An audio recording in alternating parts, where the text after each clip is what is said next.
सर्वसामान्यांचा बुलंद आवाज, बीजी 24 तास.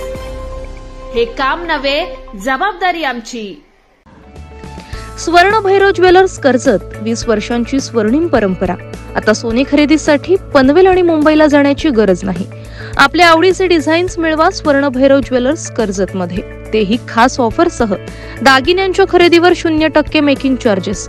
ग्राहकांना होणार 7 ते 8 हजारांचा फायदा. ऑफर 10 ऑगस्ट 2024 पर्यंत लागू. चला तर मग आजच भेट द्या स्वर्ण भैरव ज्वेलर्सला. पत्ता स्वर्ण भैरव ज्वेलर्स, महावीर पेठ, कर्जत रेल्वे स्थानकाजवळ, कर्जत, रायगड.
व्यासपीठ निर्माण करून देण्याचं कार्य असेल. सुनीलजीने अतिशय चांगलं तळमळीने, त्याच्याच बरोबर राजकीय आणि त्याच्याच बरोबर सामाजिक भान ठेवून सुनीलजीने अतिशय चांगलं काम केलं. मी सर्वांची क्षमा मागतो. आपल्याला मला वाटतं येऊन खूप वेळ झालाय. सुनीलजीबद्दल खूप काही बोलण्यासारखं आहे. नगरसेवक ते कर्जत पालिकेच्या, नगरपालिका असेल, कर्जत क्षेत्रात असेल किंवा कर्जत परिसराचा विकास व्हावा, कोंढाणा धरण असेल, असंख्य विषयाला त्यांनी हात घातलाय. आज या रायगड जिल्ह्यामध्ये आदरणीय आमचे नेते प्रशांत ठाकूर असतील, जिल्ह्याचे अध्यक्ष अविनाशजी कोळे असतील, यांच्या नेतृत्वाखाली अतिशय चांगलं जोमाने कार्य सुनीलजी करत आहेत. मी सुनीलजींना आमच्या नानासाहेब पेशवे स्मारक समिती धाकटे वेणगाव, जिथे नानासाहेब पेशव्यांचा जन्म झाला, त्या समितीचा सचिव म्हणून मी सुनीलजी आपल्याला शुभेच्छा देतो. आणि भारतीय जनता पक्षाचा जिल्हा चिटणीस आणि मुंडे कुटुंबियांच्या वतीने तुम्हाला मनपूर्वक शुभेच्छा देतो आणि थांबतो. जय हिंद, जय महाराष्ट्र. किती बोलावं एवढं कमीच आहे. अनेक कामामध्ये उत्स्फूर्तपणे असं काम करणारा कार्यकर्ता. मग आमच्या अर्बन बँकेचं, ठेवीदारांचं किंवा आपल्या मदतीचे पैसे असोत, कर्जत शहराच्या विकासासाठी कोविडच्या काळामध्ये त्यांनी अनेक कामं केली. गरजू विद्यार्थ्यांसाठी वह्या वाटप असेल, शेतकऱ्यांसाठी खत वाटप असेल, अशी अनेक कामं लहान मोठी. आणि आज ते किसान मोर्चाचे उपाध्यक्ष म्हणून महाराष्ट्रात काम करत आहेत. रमेशजीने अनेक गोष्टीचा इथं उलगडा केला. हल्ली काय वाढदिवसाला लोक डीजे लावतात, दारूच्या बाटल्या, मटण पार्टी करतात.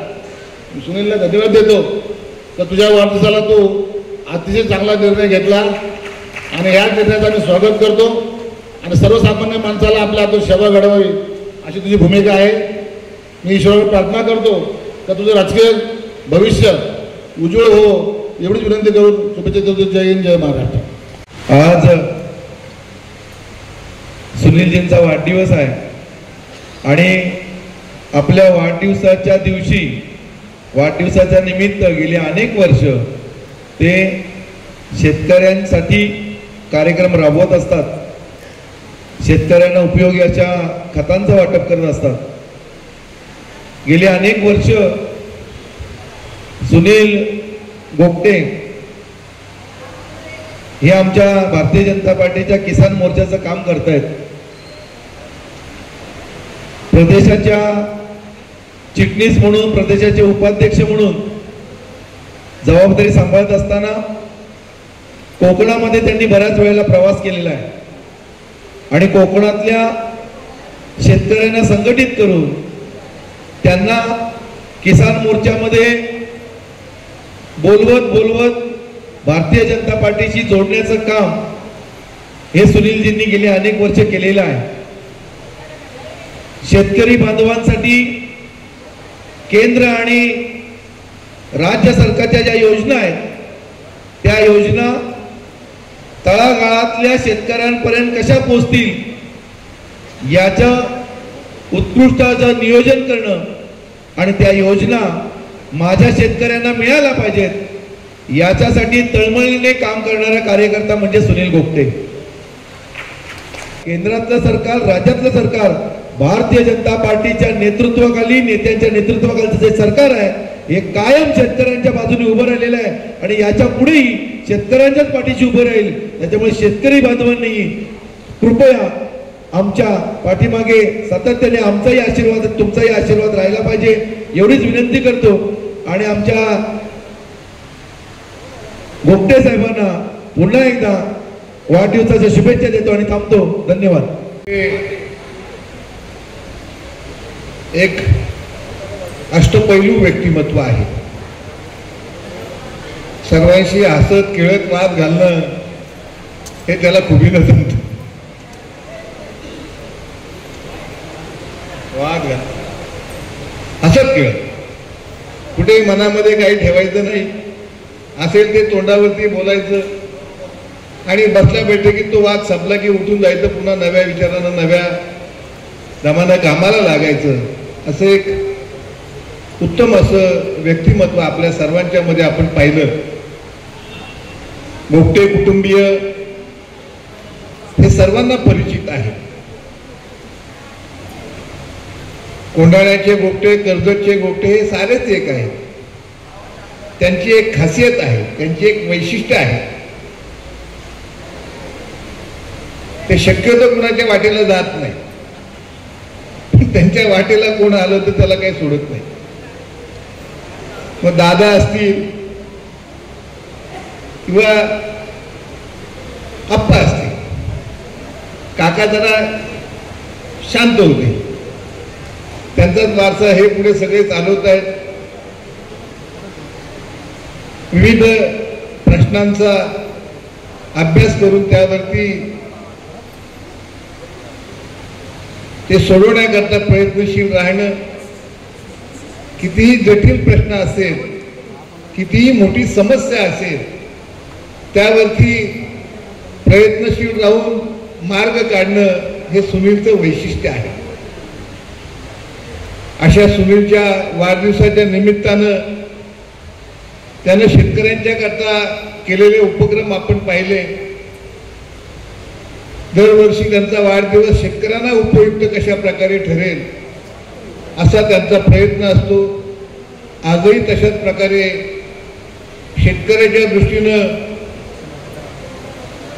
आणि राष्ट्रीय उत्पन्नात भर घालण्यासाठी खताची आवश्यकता असते आणि ते देण्याचं तुम्ही काम करता हे निश्चितपणे महत्वाचं आहे. बाकी राजकीय खत देण्याचं काम त्यांच्या नेतृत्वाला तुम्ही करताय त्याबद्दलही आपले मनापासून आभार. अशा या मित्राचा वाढदिवस साजरा करत असताना निश्चितपणे आनंद होतोय. सुनील, तुला वाढदिवसाच्या निमित्तानं शुभेच्छा देत असताना तुझ्याकडून पुढल्या काळामध्ये अधिक चांगलं काम व्हावं अशा प्रकारची परमेश्वराकडे अपेक्षा व्यक्त करतो आणि पुन्हा एकदा मनपूर्वक शुभेच्छा देऊन थांबतो. नमस्कार. एक राजा होता. त्या राजाच्या दरबारामध्ये 2 चोर हजर करण्यात आले आणि त्या 2 चोरांना त्या ठिकाणी कोठडीत टाकण्याची आज्ञा राजाने दिली आणि सैनिकांनी त्या दोघांना कोठडीत टाकलं. संध्याकाळी राजाची चक्कर असायची त्या कोठडीच्या अवतीभोवती, काय चाललंय. आणि म्हणून तो राजा संध्याकाळी फेरफटका मारत असताना ज्या 2 चोरांना कोठडीत ठेवलं होतं त्या कोठडीतून त्याला चर्चेचा आवाज आला. हा पहिला चोर दुसऱ्या चोराला म्हणत होता. त्यांनी बघितलं की राजा येतोय, त्यांनी कानोसा घेतला, राजा येतोय आणि राजाला आवाज जायला एवढ्या मोठ्या आवाजात तो पहिला चोर म्हणाला, तू फक्त 6 महिने थांब, माझा घोडा त्या ठिकाणी हवेत उडतो का नाही बघ. आता यांना राजाने त्या ठिकाणी शिक्षा पण दिली होती.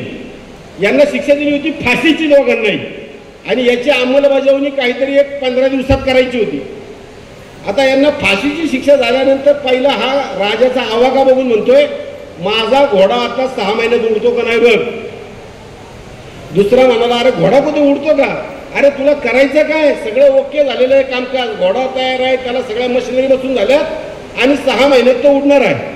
राजाने ऐकलं आणि राजा त्याच्या स्वतःच्या महालात गेला आणि सेनापतीला बोलून घेतला. म्हणला, त्या आमच्या कोठडीतले जे 2 चोर आहेत ना, ज्यांना आपण फाशीची शिक्षा दिलेली आहे, त्यांना जरा घेऊन या, ते काहीतरी उडणाऱ्या घोड्याबद्दल बोलतायत. म्हणून राजाने त्यांना बोलवलं आणि विचारलं, काय रे, कसल्या घोड्याबद्दल बोलत होते. जो चोर घोड्याबद्दल बोलत होतो, आता महाराज खरं तर माझं एका घोड्यावरती मी काम करतोय, माझा घोडा तयार आहे, मशिनरी त्याची आता आलेली आहे, ती बसवायचं काम चालू आहे, ती बसली की माझा घोडा हवेत उडणार आहे. आता राजाला आश्चर्य वाटलं. राजा म्हणला, चल चल, असा कुठं घोडा हवेत उडतो काय. ते म्हणले, खरंच महाराज. ते म्हणले, बघ आज जर नाही उडला तर आता मला फाशीची शिक्षा झालेलीच आहे महाराज, आणि मरणारा कधी खोटा बोलतो का. मग महाराज म्हटले, समजा उडला तर. नाही म्हणजे उडणार महाराज, तुम्ही काळजी करू नका. महाराजला वाटलं जर खरंच घोडा उडला तर मला युद्धात किती फायदा होईल. म्हणून महाराज म्हणले, ठीक आहे. मग तो म्हणला, माझी शिक्षा आली 15 दिवस, मला 15 दिवस तुम्ही फाशी देणार आहे. ते म्हणजे फाशी देणार आहे, मग आता काय करू. तर मला जर तुम्ही वेळ मुदत दिली वाढवून, तर तोपर्यंत माझा घोडा उडेल, तुमचंही काम होईल. त्या महाराजांच्या मनात सुद्धा स्वार्थ आला की काय हरकत आहे, याला 15 दिवसाऐवजी देऊ, याला 6 महिने पाहिजे तर 6 महिने देऊ. म्हणून महाराज म्हणले, तुमची शिक्षा 6 महिन्यांनी लांबली, पण घोडा तयार झाला पाहिजे, उडला पाहिजे. ठीक आहे म्हणला महाराज, उडणार. आणि पुन्हा कोठडीत आले. कोठडीत आल्यानंतर दुसरा चोर पहिल्याला म्हटला, तू काय बावळट आहेस का, घोडा कुठं उडतो का. तो म्हणला, मलाही माहिती आहे, पण मी माझ्या जगण्याचे पर्याय शोधतोय. म्हणलं, पर्याय शोधतो म्हणजे काय. अरे आपला घोडा उडणारच नाही. तो म्हणा, नाही उडला, पण मला वेळ मिळाला ना 6 महिन्याचा. या 6 महिन्यात एकतर शेजारचा राजा या राजावरती आक्रमण करील, हा राजा ठार होईल, आपण तुरुंगातून सुटू. अरे तो म्हणला, हे सगळं नाही चालतं. शेवटी माझा घोडा उडू शकतो म्हणलं, त्याचं काय सांगता येते. शेवटी मी माझ्या जगण्याचे पर्याय तयार करतोय. तसं मला असं वाटतं की आपण सुद्धा पर्याय सगळे जिवंत ठेवले पाहिजे. आपलाही घोडा कधी उडत सांगता येत नाही. आणि म्हणून ही महायुतीचं जसं 2014 साली झालं तसं 2024 साली होऊ शकतं. आपलाही घोडा उडू शकतो आणि पुन्हा एकदा संधी आपल्याला मिळू शकते. त्यामुळे सर्व कार्यकर्त्यांनी सातत्यानं कामात राहा, अशा प्रकारच्या सूचना आपल्या सर्वांना करतो. आज या कार्यक्रमाच्या निमित्ताने आम्हाला बोलवलं, तर आमचा आदर सत्कार केला, त्याबद्दल सर्व रायगडवासियांचे, कर्जत तालुकावासियांचे या ठिकाणी मनापासून आभार मानतो. पुन्हा एकदा सुनील भाऊ गोपटे यांना वाढदिवसाच्या मनपूर्वक शुभेच्छा व्यक्त करून त्यांना निरोगी आणि उत्तम आयु आरोग्य त्या ठिकाणी लाभावं, परमेश्वराने द्यावं, अशी प्रार्थना या ठिकाणी करून माझं बोलणं थांबवतो. धन्यवाद. जय हिंद, जय महाराष्ट्र. अनेक वर्ष त्यांनी काम केलं असा एबीव्हीपीचा सामान्य कुटुंबातला कार्यकर्ता, जो पक्षाच्या प्रत्येक सामान्य अगदी कार्यकर्त्याशी जुडलेला आहे, असं त्यांना नेतृत्व करण्याची संधी भारतीय जनता पार्टीने दिली. म्हणून भारतीय जनता पार्टी, जे आपण म्हटलं जातं पार्टी विथ डिफरन्स, या कारणाकरता भारतीय जनता पार्टी ही पार्टी विथ डिफरन्स आहे. कारण सर्वसामान्याला त्याच्यामध्ये जेवढी क्षमता आहे तेवढ्या क्षमतेने त्याला काम करण्याची संधी मिळते. राजकारणामध्ये कटकाशाचं राजकारण प्रत्येक पक्षात किंवा याच्यामध्ये चालत असतं. तो भाग एक वेगळा असला तरी ज्याची क्षमता आहे, ज्याच्यामध्ये कर्तृत्व आहे, तो नक्कीच पुढे जाणार, असे आमचे अविनाशजी कोळी जिल्हाध्यक्ष, माझे दुसरे परममित्र वसंतजी भोई, जे कायमस्वरूपी तिथे सासरे आणि जावई आहेत, परंतु राजकारणात कायमस्वरूपी विरुद्ध, आणि दोघंही तेवढेच आमचे मित्र. आमची नेहमी ओढाताण व्हायची, जायचं कुठे बाबा, गेलो इकडे गेलो तर ह्यांना काय वाटेल, इकडे गेलो तर ह्यांना काय वाटेल, परंतु हे नातं कायम जपत आम्ही मार्गक्रमण केलं. आणि आज मला सांगायला अभिमान वाटतो की नेहमी मला म्हणायचे, सुनील काय तिथे भारतीय जनता पार्टी काय वाढणार आहे, काँग्रेस म्हणजे महासागर आहे, राष्ट्रवादी त्यावेळेस नंतर निर्माण झाली, अनेक वर्ष सत्ता होती, सत्तेमध्ये ये, तुझ्यासारखं कुठेतरी काय होईल. तेव्हा मी नेहमी हसत म्हणातो की मी तर पक्ष सोडीन की नाही याच्याबद्दल तुम्हाला ग्वाही देतो, मी सोडणारच नाही, परंतु एक दिवस तुम्हाला माझ्या पक्षामध्ये नेईल. आणि तुम्हाला आज ही किमया सांगतो की पहिले वसंतरावजींचा प्रवेश केला, त्यानंतर सुरेश भाऊंचं मनपरिवर्तन करू, त्याच्यामध्ये अनेकांचा हात आहे. आपले मंत्री, सार्वजनिक बांधकाम मंत्री, त्यांनी त्यांचा प्रवेश करून घेतला, त्यांनी त्यांच्याशी चर्चा केली, परंतु खऱ्या अर्थाने मतपरिवर्तन आणि भारतीय जनता पार्टीत या रोज आमची चर्चा व्हायची आणि त्यांनी आमच्या मताचा कुठेतरी आदर करून भारतीय जनता पार्टी स्वीकारली.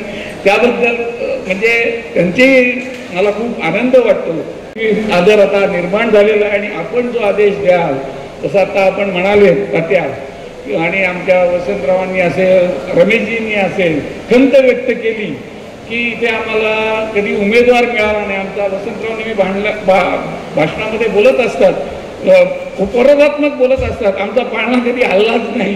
परंतु मी आश्वासन आपणाला देऊ इच्छितो की या वेळेला भारतीय जनता पार्टीचा पाळणा या मतदारसंघात नक्की झाले. वसंतराव, आपली खंत दूर होईल. आपल्या सगळ्यांच्या सहकार्याने या विधानसभेमध्ये भारतीय जनता पार्टीचा पाळणा नक्की हलेल. आणि गणेश ताते, आम्ही आपल्याला आवर्जून इथे सांगतो, या विधानसभेकरता आपण निश्चितच सीट मागण्याकरता माझे प्रदेशाध्यक्ष आहात, माझे मोठे बंधू आहात, आपण सुद्धा तेवढे एफर्ट घेतले पाहिजे. बावनकुळे साहेबांना सांगितलं पाहिजे. कर्जत विधानसभेमध्ये आम्ही दौरा केला, ग्रामपरिक्रमा तर तुम्ही बघितली, आपण केली, दौरा केला, तिथलं चित्र निश्चित भाजपकरता पोषक आहे.